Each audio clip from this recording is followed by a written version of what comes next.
Nigeria, by extension Africa, battles a growing youthful population and with little or no meaningful engagement leaves a ticking time bomb on our hands.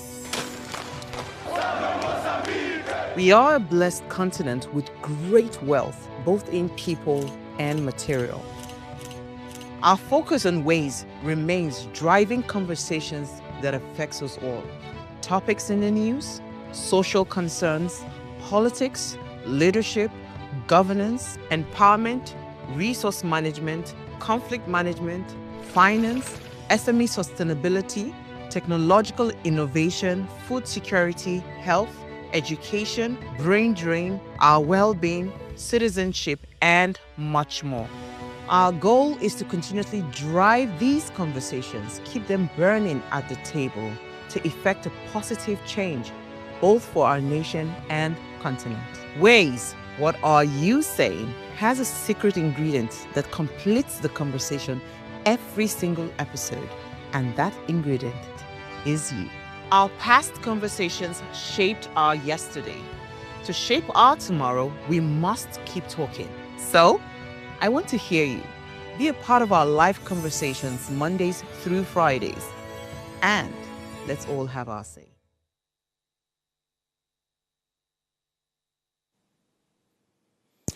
Redefining excellence in careers is a concept that seeks to challenge traditional notions of success and excellence in African career spaces. It involves reimagining what it means to be excellent in one's profession, taking into account the unique cultural, social, and economic context of Africa. It's another wonderful episode on your favorite primetime show, Ways. My name remains Msweli, and today we are understanding what it means to redefine African excellence in career, and our guest, Dr. Vumile Msweli. She is the founder of Hesed Africa Foundation. She'll be joining me much later. Now, remember, Ways is all about you. You are the why in Ways, so be a part of the conversation every single day. Add your voice to the discussion. You can also head on to our YouTube channel. It's at Official Upgrade TV. Hit that subscribe button, like, share. Invite your families and friends to watch the show right now. When I open the phone lines, I really love to hear your thoughts on success that would follow. I mean, it would just be second to none. All right, so you can also join us by sending us a message on WhatsApp. Just send us an add me, then we'll add you via WhatsApp. All right, so we'll delve into the conversation around excellence and career success, much later with my guest. But first, I have some interesting news for you. Stay with me.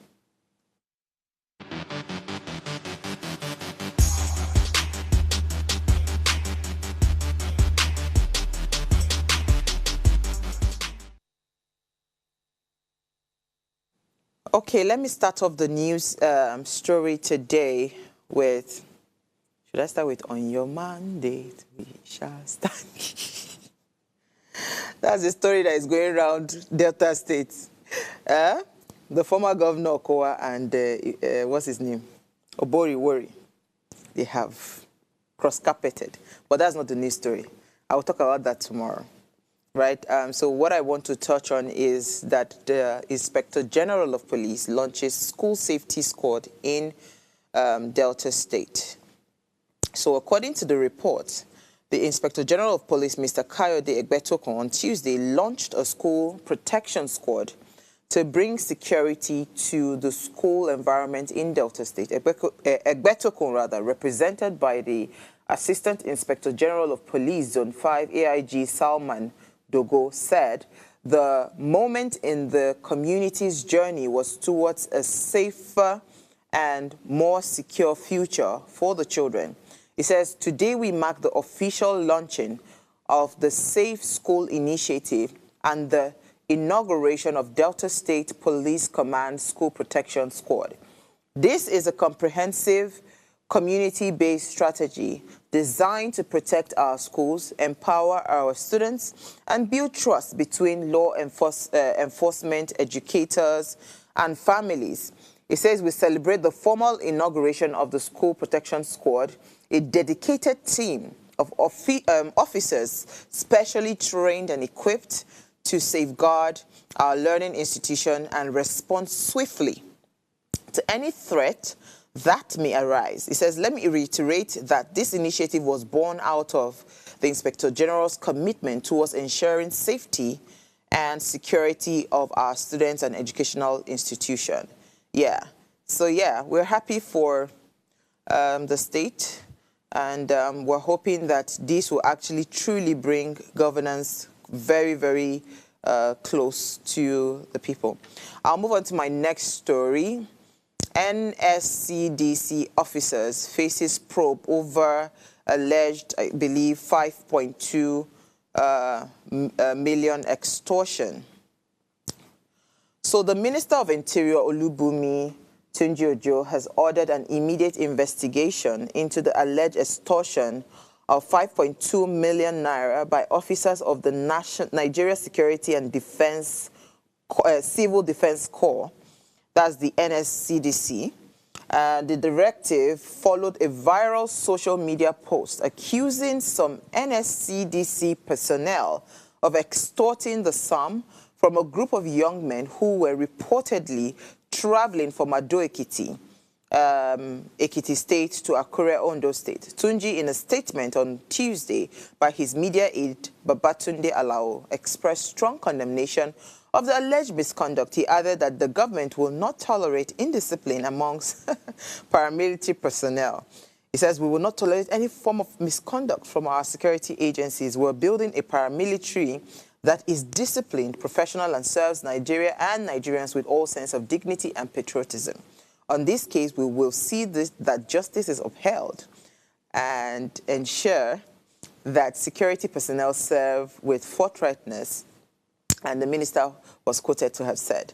The minister also noted that any officer found guilty would face the full weight of the law, like your usual statement, stating that the government's zero-tolerance stance on corruption, really, and abuse of power within security ranks will, of course, will not be tolerated. Yeah, so yeah, I'm excited. This is interesting times that we're in. It's so interesting how, that's why they've said it's that, okay, let me not be part of the people propagating that, but, you know, people have alleged that when you want to steal in Nigeria, steal the one that's, you know, but hey, we can't be part of the people promoting that.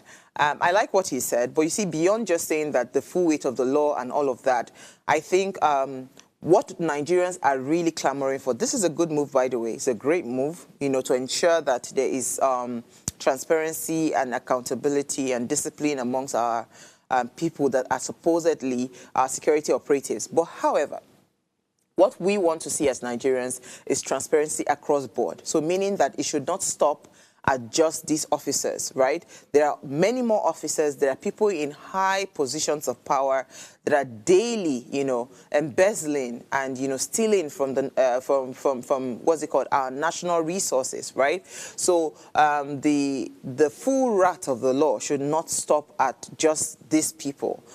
Corruption probes and corruption, what's it called, prosecutions and all of that, it should cut across board.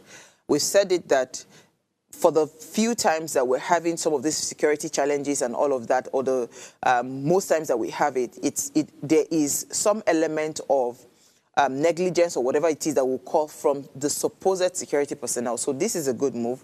But beyond this, we would also want to see this probe, this prosecution go cut across board.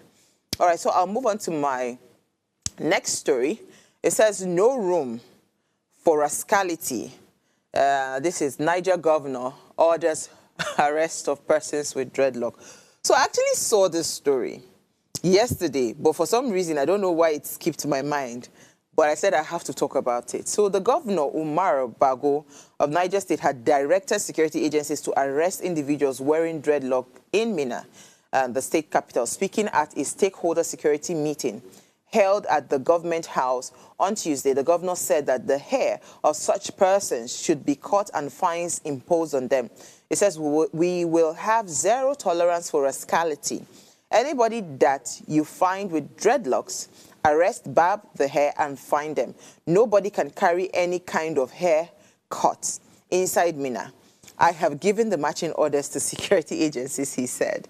The meeting was, of course, attended by some security agencies, traditional rulers, He also urged parents to caution their children, saying that the government would begin implementing stricter security measures. He said any house found harboring criminals should be demolished.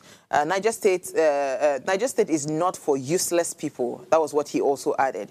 He also announced restrictions on movement on commercial motorcycles, tricycles between 6 a.m. and 6 p.m.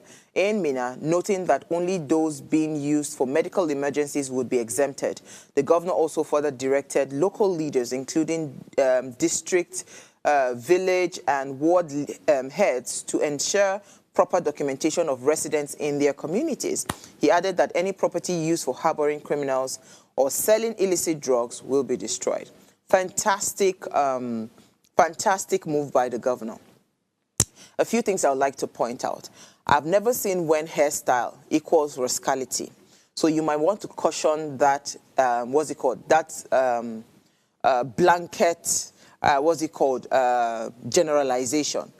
Have people that have carried dreadlocks in the past done bad things? The answer is yes.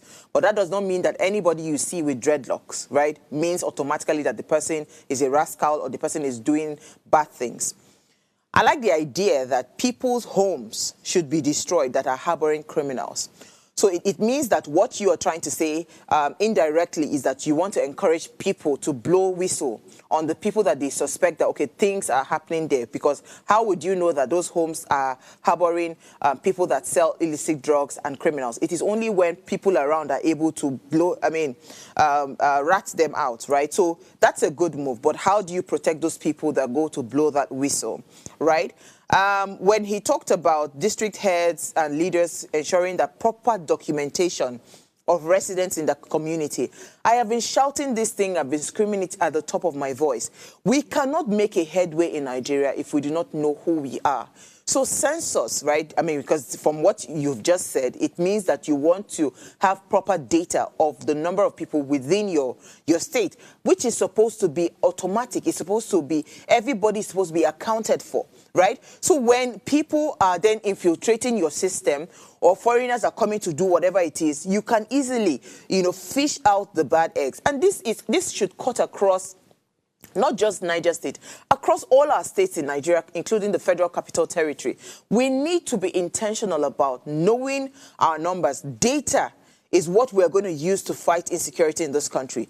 By the time we start to know our numbers, we know who you are. We know down to your local government, everything, we know who you are. Your identity is very important. So I like that idea that the ward head, the village head, and district head should start to, document, proper documentation. I'm just hoping that they will be able to do a thorough job. And it should go beyond your state capital. It should cut across all parts of your state, including your villages and everything. So yeah, good move, but please, on the dreadlock, please soft pedal, because it's not everybody, that is a criminal that wears dreads.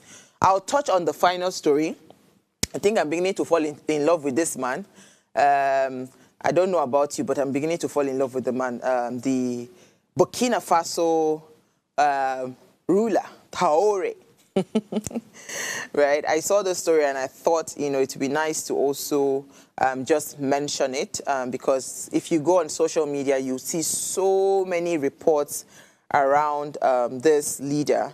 So they says the Burkina Faso military government says it has thwarted a plot to overthrow junta, that's the leader Ibrahim Traoré. This adds to the multiple claims of attempted coup against Mr. Traoré since he took over power in 2022. The military government said it uncovered that the plotters had planned to attack the presidential palace and create hostility that would draw global attention to the country. Speaking on the state television, junta security minister, that's Muhammadu Sana, said that the coup plotters were a combination of current and former soldiers based in Ivory Coast working alongside terrorist leaders. Burkina Faso is at the center of armed violence in the Sahel. Since 2019, heightened violence had displaced over 1 million people and left critical civilian infrastructure, including hospitals and schools, non-functional. Although the military government had promised to improve the security situation, it sought new security partnerships with Russia. The country's security challenges have worsened over time. So Burkina Faso toppled the 2024 Global Terrorism Index, becoming the first country in over a decade outside Afghanistan or Iraq to hold that top spot. So this is the story that is reported according to Premium Times. However, there's so many news around, so many controversial news around this same man, Traore, online, how it seems like all the debt that Burkina Faso had owed, the man has, come and cleared it. He's trying to improve. He has built some manufacturing plants. Like, he's trying to really improve the lives of his people. So at this point, what I would like to say is African leaders must arise. They must wake up. Because the truth is, everything we need to prosper is within us, is within our continent. I just wish that we get to that point as African leaders where we can truly see, like the scales will fall off our eyes and we can see the potential that we have within our continent and build. So we have not said cut ties with the Western world. No, you can come to the table when negotiating with the Western world from an upper place, right? Because now you have seen your potential. So when you're negotiating from a point of power and not weakness. So I'm still going to be watching Traore, yeah? And let's see how it goes. So we'll take a break now. When we come back from that break, let's discuss careers, excellence with Vumile. Stay with me.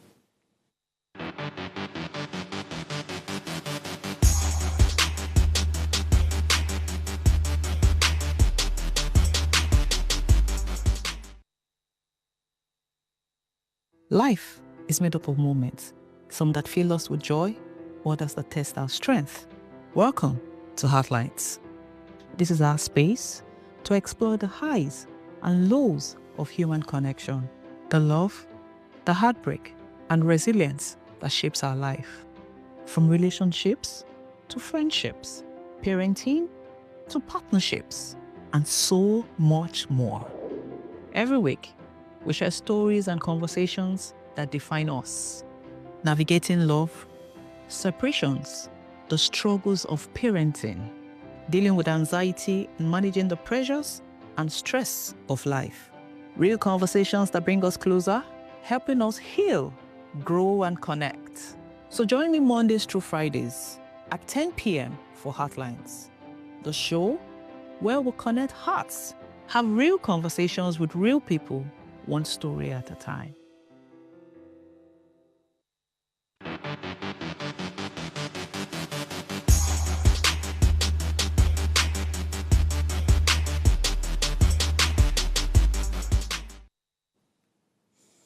All right, thanks for staying tuned. So as Africa continues to evolve, Africa Day serves as a reminder of the significance of embracing diversity, promoting inclusivity, and leveraging the continent's vast resources and talents to build a brighter future for all. So yes, joining me to shed more insight is Dr. Vumile Msweli.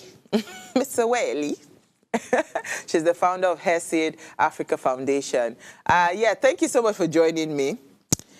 Vumile, long time, no, what's it called? No show, or what will I call it? My South African friend, how are you? I am good. How are you from a very cold, chilly Johannesburg? Yes, I can feel the coolness here.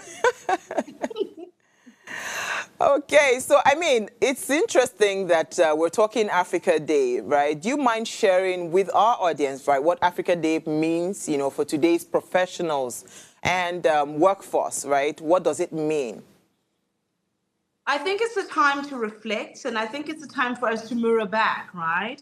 It was the first time, obviously, when the then African Union was formed, and we started realizing that we needed to unite as Africans. And what does it mean for a successful Africa? And I think as workers, specifically Africa Day being obviously in May, as well as Workers' Day being in May, it's definitely a time for us to reflect what is the work we have done to empower our continent, what is the work we're doing to empower our young people, and what is the work we're doing to really frontier where it is that we need to be. So it's a moment to reflect back, but it's also a moment to be very much aware of what is working and what is not. So interesting, because again, we're in interesting times in Africa. I mean, I just touched on Burkina Faso, what is happening, and I hear that there's some form of alliance that is going on with some African leaders trying to come together. So just hearing you speak about, assessing how far we have come, it then begs the question, right? Does Africa, do we truly have that potential? And if we do, because we say it all the time that you see Africans leave the continent, they go out and they do amazingly well, right? But within the continent, it seems that there's a struggle, right? So if we truly have that potential, how is it that that potential is not being maximized within the continent? I think it's the conversation you were having earlier with the man I think a lot of Africans are falling in love with. It's all about leadership. We find ourselves now in a space where 6 out of the 10 fastest growing economies are right here on the continent of Africa. We find ourselves in a space where, even just from a Nigerian perspective, 15% of the GDP of the continent is coming from Nigeria by the year 2025. There's lots of opportunities in Africa, but I think one of the biggest gaps is leadership. And as many continents tend to do, we tend to look at our government leaders and assume that they're the only ones in power to actually lead. And I think that sort of mindset has to change. We've seen from the examples of Burkina Faso, someone from the military can take over and lead. So leadership is not purely for government. Leadership needs to be happening in the private sector. Leadership needs to be happening in our communities. Leadership needs to be happening on every sphere of society. Our ability to lead ourselves first, then leading our communities, and then our nation, for me, is the real results that we're going to start finding that people are enjoying in the rest of the world, why Africans are thriving in the rest of the world. We've seen examples from Singapore where leadership shifted and changed a country that didn't necessarily have access to all the wealth and minerals that we do in the continent of Africa. So I definitely think leadership is our massive challenge that we're facing. I really love how you have taken it, because at some point, as Africans, we actually need to take ownership, right, of that thing called leadership and not just push it to a set of people. So just by what you've said, how can professionals begin to leverage Africa's growing economy and industries to advance in their careers and become world leaders, right? Even right from the continent, how can professionals start to do that when it comes to career development? I think when it comes to career development, as Africans, we are often taught that the biggest success is how many degrees you can acquire. And that's no longer what the future of work looks like. It's more skill-centered than degree-centered. Are we fit for purpose? Are we still in a space where we're sitting in Abuja or we're sitting in Lagos thinking we're competing with each other, when in reality we're sitting with people that we're competing with in Kuala Lumpur, in Malaysia, so people in Canada, people globally? Are we making sure that we're able to compete? We lost the first 3 revolutions, right? The Industrial Revolution, we weren't there. When the internet started booming, we weren't there. But now we have a chance with the 4th Industrial Revolution. What are we going to do? Are we going to choose to be at the forefront and personally choose to invest in our own skills by making sure that we're actually able to add value, not just on a continental level, but also on a global level? I think that's the first thing. And the second thing is driving that change, that investment in self. Which is why the Africa Career Summit even exists. It's to have conversations to say, what do the trends look like? What does the world need? Are there actually gaps that we can fill as the continent of Africa? We are the kings of being reactive, but I think for us to be successful, we need to start being proactive and leading the world as opposed to responding to what the rest of the world is doing. Absolutely. We are going to come to the summit that is coming up, but I love the fact that you touched on skills, right? Because again, we've seen it's so clear that we are in the 4th revolution, right? So now there are specific skills and knowledge that are essential for success in Africa's, of course, rapidly changing job market. And it's not even restricted to Africa. That is the beauty about it. Like you said, your counterparts right now, my counterparts are somewhere in Japan, they're in Singapore, they are global, right? So it means that there are specific skills as Africans that we need to start to think about. If you were to give maybe top of your head, what would you say are the skills to start to look out for if you really want to be that person that doesn't become obsolete in the future? Much to the dismay of every African mother, I think the number one skill for the future is creativity. I think creativity is going to be the skill that will outperform AI. I believe it's the skill that is in essence the fuel for the engine of innovation. Our ability to see the world not as it is, but how it could be. I think creativity is a skill that we must master. And often when we think of creativity, we think it's natural talents. And it's actually a skill. I'm of the opinion that the days of IQ, intelligence quotients, the days of EQ, emotional quotients, are quickly coming behind us. And it's going to be the creativity quotient that is going to become more and more important. We're already seeing the trends. The face of leadership is changing. Who people look to for leadership is changing. If I had said to you, 10, 15 years ago, that the likes of a Kanye West would even have a chance at the presidency, we would have laughed. But now it's the reality of the world we find ourselves. People who are reimagining the world are the people who are going to rule the world. So our ability to sharpen our creative skills is going to be what differentiates us. And luckily we are African, and this seems to be something we have a natural knack for. We simply aren't tapping into it the way we could. I mean, just hearing you speak, I'm having butterflies in my tummy because, at some point before, when you say you're a creative, you're looked down on. But now, just hearing you say it, it validates the fact that Africa is ready for the future. We just need to be intentional about, honing that skill. I love what you said. Yes, we might have it naturally, but you have to be put in a room where it is fine-tuned, it is polished, right?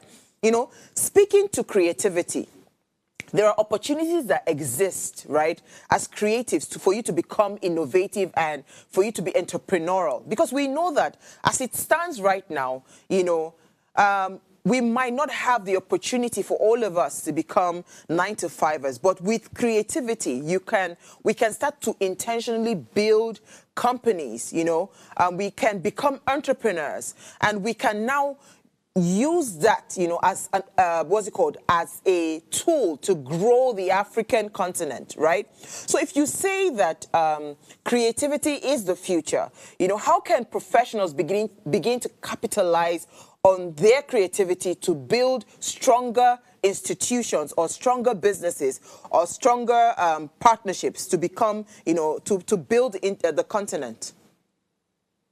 I think the first is exactly that, reimagining what the world looks like, right?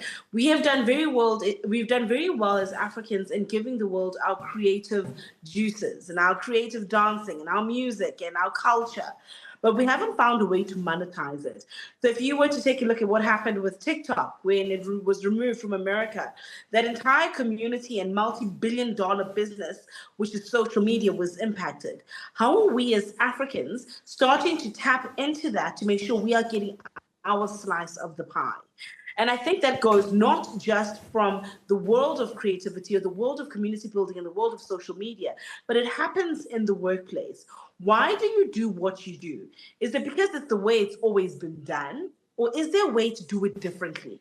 And the moment we're able to ask those questions, it shifts how we show up. There's a fantastic example I'll use in South Africa of a young gentleman saying, "Oh my goodness, I wish I could go out with my friends and just need my phone and not need to withdraw any money." And that became the creation of cashless withdrawal. Solving a problem for us, by us, created a multi-billion-dollar business. So I think that's what I mean by creativity. It's seeing the real challenges we have in the continent of Africa and saying, how do we solve for ourselves? How do we create an ecosystem that allows for intracontinental trade? Then the rest of the world can also enjoy the slice of the pie. We're always piggybacking of what's already been done. But how do we start solving for ourselves in a creative manner our solutions? I'm not saying we need to get rid of a regulation. I'm not saying we need to get rid of structure, but I'm saying how we look at our world needs to fundamentally shift. how we see our world needs to shift. Our ability to reimagine our world, for me, is how Africa leverages its creativity to solve problems not just for itself, but indeed the entire globe. That's so interesting. Because truly, our challenges within Africa are quite unique to us. It's not the same challenge that, other parts of the world face, right? So imagine if we start to think creatively into or look at our problems or our unique challenges creatively, then we begin to ideate, solutions that can become multi-billion-dollar, businesses. That's interesting. But Vumi, right? There's something within the continent, since we're staying in Africa, right? How do we start to do some level of cultural exchange, right? Where it seems like there's more synergy and collaborations between us within Africa. Let's leave out the Western world now. If you were to think collaboration, right, amongst African countries, what would that exchange look like? I think the first is to identify what Africa has in common. And I think often when we talk about our continent, even we are guilty of seeing ourselves as homogeneous, as us being exactly the same way. It's very different. But there's certain things that are very, very uniquely African. Whether you are sitting in Accra about to grab a trotro, you're sitting in Lagos about to grab a bus, in Kinshasa about to grab an our mode of transport is very, very similar. Why are we not solving this for ourselves? Why are we importing buses or trotros or taxis, as we call them in South Africa, from everywhere else but here? What happens if Nigeria starts saying, we'll make tires? And Ghana said, we'll make the steering wheel. And the likes of Madagascar says, don't worry, we've got the gearboxes. And we started looking at what are some of the things we have in common that we can solve for each other. And I think this is where the public and private sector partnerships become critical, because companies and organizations that are working across the continent start to see the trends of what is similar across the board. And then saying, how do we solve for this? We've seen with what the likes of M-Pesa has done in Kenya and how it's become such a massive solution across East Africa. Why is that not also happening in Southern Africa or in Western Africa? So I think there is a lack of communication that is happening. I think we are sort of leaving our duties to say, let the African Union deal with it, as opposed to saying, even us in the private sector, what are we doing? What conversations are we having to actually solve? I do this in my own business, where I'm very fortunate to have my team members. Some are sitting in Kenya, some are sitting in Nigeria, others are sitting in Botswana, others are sitting in South Africa. And we simply ask, how did you solve this problem in your part of the continent? And we have found that sharing that best practice allows us to resolve very, very quickly. Very interesting. It's so interesting, but as you were speaking, I'm just thinking, what kind of policy framework would allow us have that that luxury, to be able to, just go and say, you know what, I have this great idea and I want to go to Kenya, I want to go to Namibia, and, there's going to be that easy flow. I believe, some level of leadership, right, would be required in terms of, policies that would structure it in a way that I don't need to be seen as an outsider coming from Nigeria into South Africa, for instance, or going to Ghana to go and transact my business. So if you were to identify the qualities of leadership, right, that would be required for this expanded Africa to materialize, right, what would those qualities look like? As someone who's built a business across the continent, I think the first is the respect for the nuances in where you find yourself. We need to be able to think Pan-African, but be very much applicable locally. That's the first piece. The second piece is I'm a big believer in collaboration. When I packed my bags and I was like, I'm building a business in Nigeria, I didn't come in as a South African. I found Nigerian partners. And that helped me understand the nuances and it helped circumvent a lot of learning. And I think that's how we need to look at it. We need to look at it outside of just, I'm an outsider coming in, but my brothers, my sisters are in this part of the continent already. They have things that they know already. How do I collaborate in order to compete? And I think that's the way we need to look at it. If we're going to wait for policy makers to finally make the decisions, for things to be easier, for intra-Africa trade to become a well-known thing as easy as it is in Europe, we're going to be waiting a long time. Sometimes we need to bootstrap. I think it's important for us to take ourselves then out of our own comfort zone and go in and see how can I collaborate in order to compete. I love the way you're just, let us just forget about the problem and focus on what needs to be done. Okay, Vumi, what would you call African excellence before we go on a break? For me, and I think it's one of the reasons I saw something that said that's probably one of the reasons Africa got colonized so easily, is there's a concept of Ubuntu. From the Bantu people of sub-Saharan Africa, which comes from the concept of Ndu, which means to be.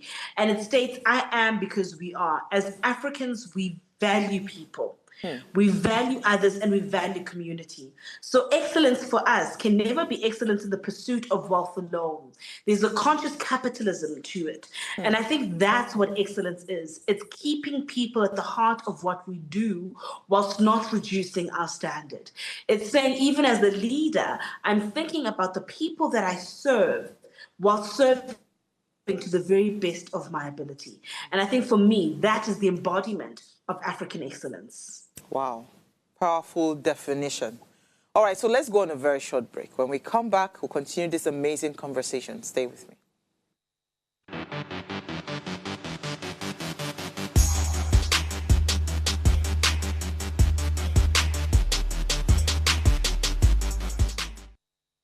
Tell us you're a Nigerian without saying a word. Energy security is one of the most pressing issues for many developing countries like Nigeria.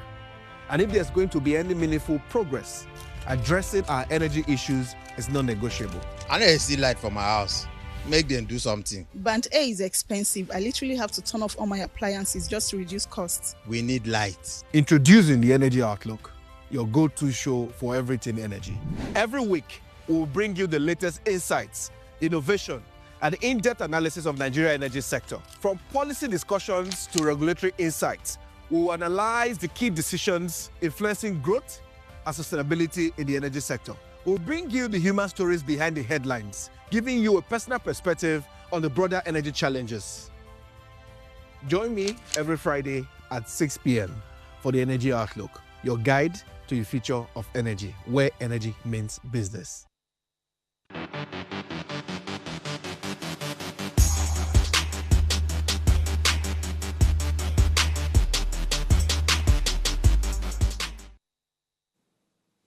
All right, thanks for staying tuned. If you just tuned in, we are redefining African excellence, especially within the career sector.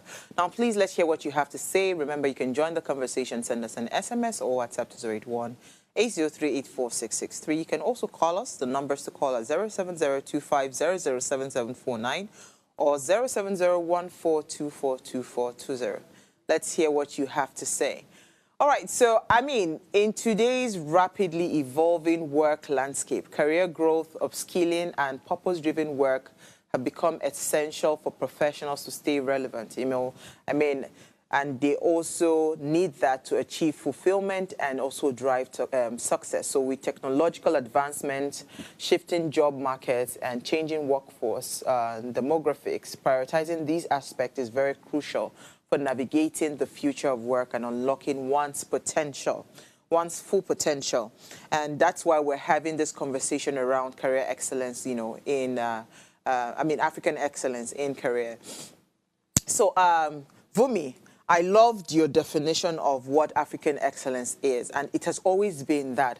And I think over the years, because we deviated from the core, because the true African is about, at the heart of the true African is its people, right? So because we also deviated from that, and that's why we've had, some challenges when it comes to, growth and all of that, prosperity within us as African, right? So, let's try to find some levels of, patterns, or would I say opportunities for growth. And one would be, right, within what you've just said, defining the African excellence, right? How do we start to redeem ourselves as Africans? And what are the things that we need to intentionally start to do beyond what you have mentioned around that intentionality, to collaborate and ensure that before you do, you have like somewhat eyes and ears in the continent, the countries you want to go into. How do we collectively as Africans start to build back that African excellence? I think the first point of departure is listening to our people. We find ourselves in a space where by year 2035, I believe it is, we're going to have more millennials and Gen Zs in the workplace than any other age groups. 75% of the working population. Yet we still find ourselves in spaces in our businesses. We do things the way they've always been done. And that doesn't allow us to be innovative, to let the creative juices start flowing, to allow us to be disruptive. So I think whilst very much keeping in line with our African culture of respecting our elders, I think there is room for us to also listen to the young people in our organizations. Do they have a voice? Are their insights actually worth listening to? Can they challenge? Can they stretch us? Because the reality is, they are our clients of the future. So I think that's the first point of departure, is creating a culture where people can be heard. The second for me is allowing people to not be tied down or imprisoned by their job titles. There's something I love that I think we can learn from Google, where they allow you to spend a certain amount of hours on a weekly basis on something that's got nothing to do with your day job. It's how we found our favorite doodle when we were on Google. For those of you who don't know the doodle, it's the little pictures that show up on Google when it is Africa Day and you see Google looking all African. That was created by someone who was not in that department. And that's because creativity can start flowing and we can disrupt ourselves when we allow different insights from different people. I think we're so married to the concept of, well, I studied accounting, therefore I will only stay within the economic and management sciences sector, the finance department of the business. And I think we need to start looking at things very, very differently. We need to start saying, how do we tap into everybody's expertise, life experiences, let them come to the fore in order for us to disrupt ourselves as an organization so we can be relevant for the future. Awesome. So let's touch on the African Career Summit, right? And what it is that birthed that idea, right? And why it exists. And of course, the kind of impact it hopes to drive within the continent. So the Africa Career Summit was birthed from my work as a career coach, where people were asking me, Vumi, I also want to be a young executive. What are the secrets? It seems like everyone tells me to work hard, but it's not enough. So I created the Africa Career Summit to allow people to have access to thought leaders. We've got the likes of Prof. Lumumba from Kenya. We've had the likes of Tara Duratoye judging some of our awards, bringing thought leaders together to say, this are some of the trends we're seeing, and this is how we made it. So you can tear a page from our book. And this is the stuff you can't Google. That's what I wanted, to give people access to thought leaders, access to organizations where we can go behind the curtain to know what is required in order for us to succeed. The second piece for me for the Africa Career Summit was really making sure that we are awarding people. We are awarding people who are thriving in their careers whilst embodying African excellence. It's easy for you to get an award when you've gotten a multi-billion-dollar contract. But what about the people that you're engaging every day? Do they have positive things to say about you? Are you embodying African excellence? And that allows people to then accelerate in their careers. Because I'm of the opinion that, yes, we have, soon to be the youngest population in the world, soon to be the largest population in the world. By the year 2030, we're going to have more Africans in Africa than Indians in India or Chinese in China.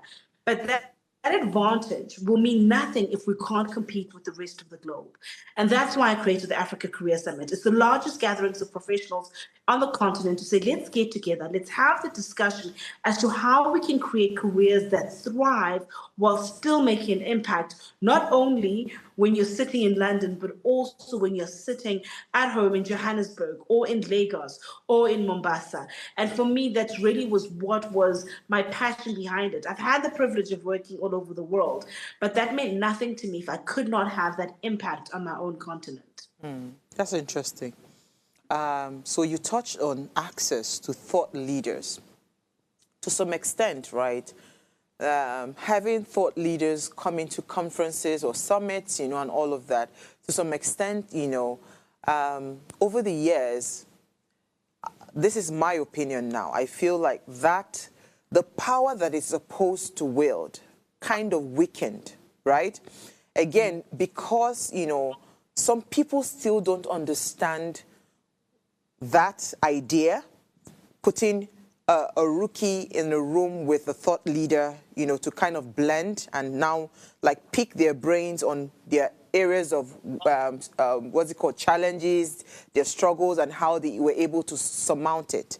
So that idea of thought leaders, having an opportunity to speak to up and coming talents and all of that, somehow, right, has been weakened. How do you hope to get people to start to see the power behind that idea? Because I say this to say that, maybe it's a Nigerian thing, but I've seen it over the years. People don't respect that power, of having access to people that are in those positions.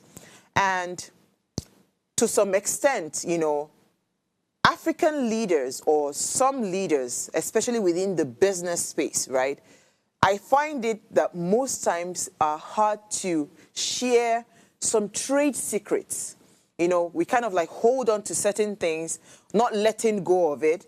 And that way people are unable to really get the core, of the meat of some of the problems that they face. So when you then go into those summits, you just wonder and you look back and say, why did I waste my time here?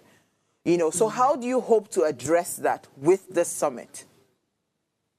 I love that question. And the reason I love that question is often when we are saying we've got thought leaders around the table, there are thought leaders that we are familiar with in our context. Like you mentioned, in Nigeria. With Africa Career Summit, you are sitting listening to C-suite executives from across the continent. So the perspective is a little bit different. The flavor is a little bit different. And they're asked questions that have been curated by you in the room. So that's the first piece. The second piece is we've got the C-suite discussions. So all the CEOs, the CMOs, the CFOs. Then we go into the HR discussion. And these are people who are seeing what's happening on the ground with human resources currently. So they say, yes, this is what you're being told, but these are the trends we're also seeing. And sometimes those are differing opinions. And then my personal favorite is we have masterclasses. We bring together people who are experts. Everyone says to you, oh, your network is your net worth. How do you network? How do I get you to believe in me, to give me access? So we go into masterclasses with some of the most incredible Africans, some who even write for the likes of Harvard Business Review, to take you and for masterclass step by step.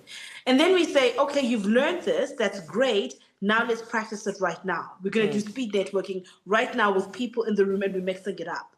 So we go straight into practical as well. And then we, of course, we do have breakaways for tea where people get to engage one-on-one and into smaller groups. Then when that's all done, we go into coaching circles to say, yes, you've learned all of this. What does it mean? How do you go and implement it right now? So it's not a case of just sitting and waiting for your cup to be filled. It is an interactive, immersive experience. And because my background is coaching, I'm all about what is the change. And I think that's why we've structured it the way we've structured it. So that you get, yes, the thought leadership. Yes, you get the HR insights. Yes, you get the masterclass. Yes, you get the coaching. Yes, you get the implementation all over the 3-day period. Interesting. Now I'm getting excited about it.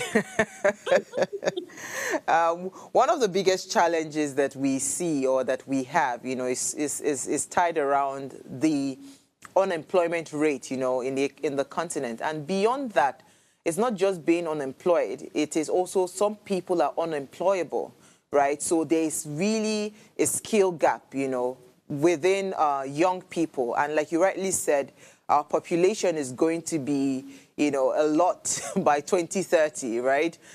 So it means that there's so much here. There are so many things that we can do now, to ensure that our future is preserved, right? So if you had one thing to say to someone, budding in a particular career or still confused about what career path to take, or the person is just navigating, let me just do this day job and all of that. They're not motivated. What would you say to those 3 categories of people? Oh, sugar, did we lose Vumi? Okay, I think we're having challenges, but it's an interesting conversation. For those that would love to probably attend the Career Summit, right? Let me just highlight what she said, connecting talents with opportunities. So they will provide platforms for job seekers to connect with potential employers and explore career opportunities, skill development. They will also offer insights, training, workshops to enhance skills and employability, networking, facilitating networking opportunities amongst professional employers and also industry experts. They would also provide guidance and resources to help individuals navigate their career path. They will also share knowledge on industry trends, the challenges and the opportunities.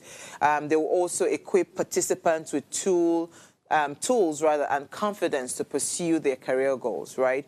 I don't know if we have Vumi back, but if we don't, I would like to say that, if we really want to redefine African excellence, especially within the career, it's a multifaceted approach that must be taken. And that would mean that, do we have Vumi now? Back. Oh, okay. Hi. I was just trying to hold off to hold on for a minute to have you back. So, did you get my question, or do you want me to take it back again? I just missed halfway through. Okay, so I said for somebody still confused about what career to take, someone starting a career, just budding in the career space, and someone that is just doing the job for doing sake, not really because that is the particular career they really want to be in. What would your advice be to those 3 categories of people? So I think to all 3 of them, I think agility is going to be very important, because for those wanting to get into the space of work, usually there's a certain skill you have. The World Economic Forum has already told us that by the year 2025, 50% of the skills we have right now are redundant, meaning by the time you graduate, already those skills are no longer relevant. So the ability to be willing to reskill yourself is going to be important. If you're finding yourself that you are in a work that really feels purposeless for you, and you're frustrated and you're doing it just for the sake of putting bread on the table, you have never been in a more pivotal position. And the reason for this is, for the first time in history, we're finding ourselves in the space of the gig economy, meaning it's going to become more and more easy for you to have several jobs, some that will make you feel inspired, some that will help you feel stimulated, some that will be, as a client, I've got to put bread on the table. So we're no longer going to be in a space where we're looking for one particular employer to fulfill all our needs. We will be servicing a number of employers, and our reputation will become the currency that allows for doors to be opened to us. And I think if you are in the space of job hunting, it is very, very important for you to open up. I'm a big believer in us opening up, earning in foreign currencies, but I'm a big believer that we want to earn in dollars and euros, but spend in nairas and rands. So our ability to get those nomad visas that allow us to still stay in the country, still spend at a much more affordable rate, investing in our GDP and our foreign direct investment whilst earning in those particular currencies, I think that we really need to start looking at, which is why our competitiveness across the globe is going to be more imperative than it's ever been. Awesome. Finally, how do we register? For the Africa Career Summit, it is quite simple. You can go to www.africacareersummit.org. You can reach out to contact us. We will send you a link in your currency, and you will then be able to register. And I cannot wait to see you in Johannesburg, South Africa. It's a little bit nippy in May. It'll be from the 9th to the 11th, so it's going to be cold. So make sure to bring something warm. And of course, that warm African heart. And we will see you at the Africa Career Summit, 9 to 11 May in Sandton, South Africa. Thank you so much. All right, on that note, would say thank you so much for watching. See, ultimately, right, redefining African excellence in career is about creating a brighter future for Africa's next generation of leaders and innovators, right? It's just as plain as simple as that. So thank you again to Vumi for joining us this evening. So before we go, ensure you subscribe to our YouTube channel. It's at Official Upgrade TV. You can interact with us further, drop a comment, and most importantly, follow all our engagements on social media. Like, share, invite your families and friends to watch and follow the conversation. If you missed this quote, here it is again. It says, chase excellence and success will follow. I think it's a very short but very apt quote, right? As long as you are not settling for less, right? Continue to push yourself, improve. If you need to be in a room, you know, where you will be taught what to do, you know, for you to succeed in your career, please be in that room by all means. But you have to chase excellence, because when you do that, success will definitely follow. I'll see you guys tomorrow at 8 p.m. Enjoy the rest of your evening. Nigeria, by extension Africa, battles a growing youthful population, and with little or no meaningful engagement, leaves a ticking time bomb on our hands. We are a blessed continent with great wealth, both in people and material. Our focus on ways remains driving conversations that affects us all. Topics in the news, social concerns, politics, leadership, governance, empowerment, resource management, conflict management, finance, semi-sustainability, technological innovation, food security, health, education, brain drain, our well-being, citizenship, and much more. Our goal is to continuously drive these conversations, keep them burning at the table to effect a positive change, both for our nation and continent. Ways, what are you saying, has a secret ingredient that completes the conversation every single episode, and that ingredient is you. Our past conversations shaped our yesterday. To shape our tomorrow, we must keep talking. So, I want to hear you. Be a part of our live conversations Mondays through Fridays. And let's all have our say.